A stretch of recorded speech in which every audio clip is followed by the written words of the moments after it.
welcome to you all. My name is Antje Fiedam. I'm an associate editor of the Journal of Small Business Management. I have the great pleasure to talk with Professor Simon Hensellek about his paper that provides insights into how bricolage affects entrepreneur job satisfaction. The paper has been co-authored by him together with his colleagues, Professors Lucas, Kleine-Stegemann, Julien Senyard, Philipp Benedikt Jung, and Tobias Kollmann. Simon is a professor in entrepreneurship and digitization at the Technische Universität Dortmund. Their paper, Are Bricoleurs More Satisfied? How Bricolage Affects Entrepreneur Job Satisfaction Among Experienced versus Novice Entrepreneurs, has been published in November 2022 in the Journal of Small Business Management. Welcome, Simon. Thank you very much, Antje. It is a pleasure to be here, and thank you for your invitation to talk a little bit about our research. Thank you for joining us today. So, Simon, can you please tell us a little bit where the idea for the paper came from? Yeah, sure. The idea for this paper in particular pretty much came from our own experiences and also from the observations that we made in the real world, actually, because we meet and see a lot of entrepreneurs and startups, of course, at our university, but also like in my spare time, I spend quite a few time with entrepreneurs and startups.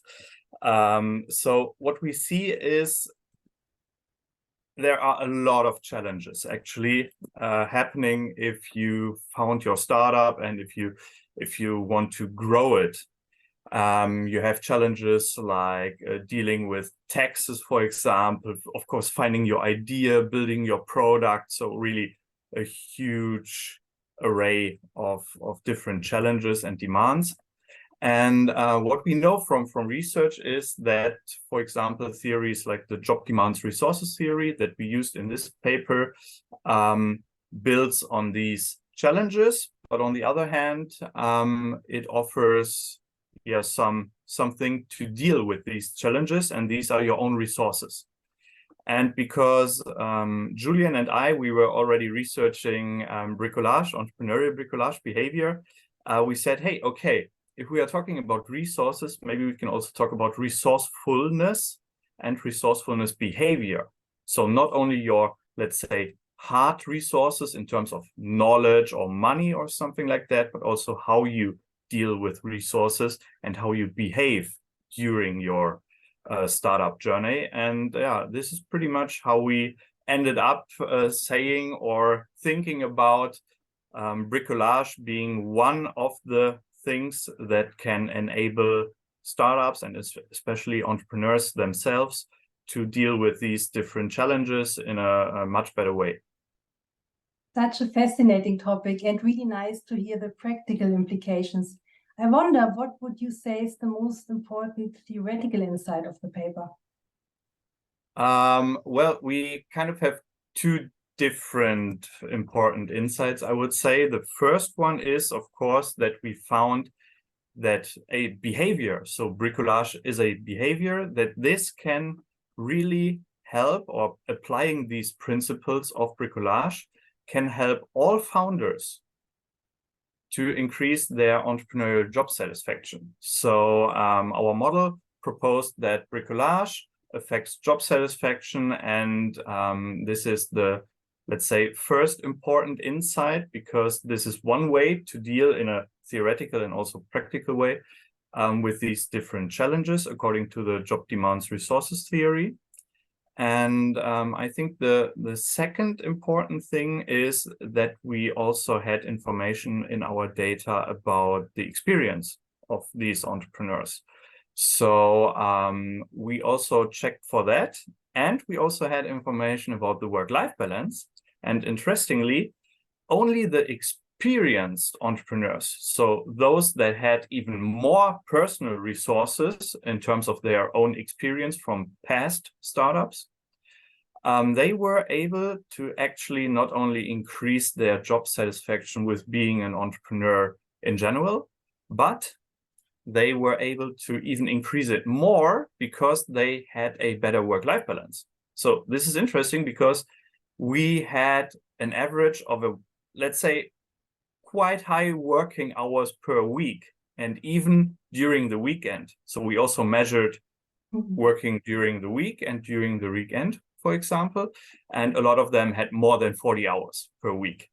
So this is in general not really saying that you are having a good work-life balance, probably, but it is the perceived work-life balance that was pretty good, actually, among those entrepreneurs, and even better if you applied bricolage and if you were experienced, then you had a better work-life balance and an even higher job satisfaction than those that were novice entrepreneurs. So I think these two insights are actually the most interesting, also from a theoretical point of view, in light of the job demands resources theory, because we have like one resourcefulness behavior and one, let's say, personal resource that you bring into the game because you have prior experience with founding a startup. Interesting. So as the final question, I wonder how your findings would inform practitioners and policymakers. Well, of course, we hope that our findings inform entrepreneurs themselves.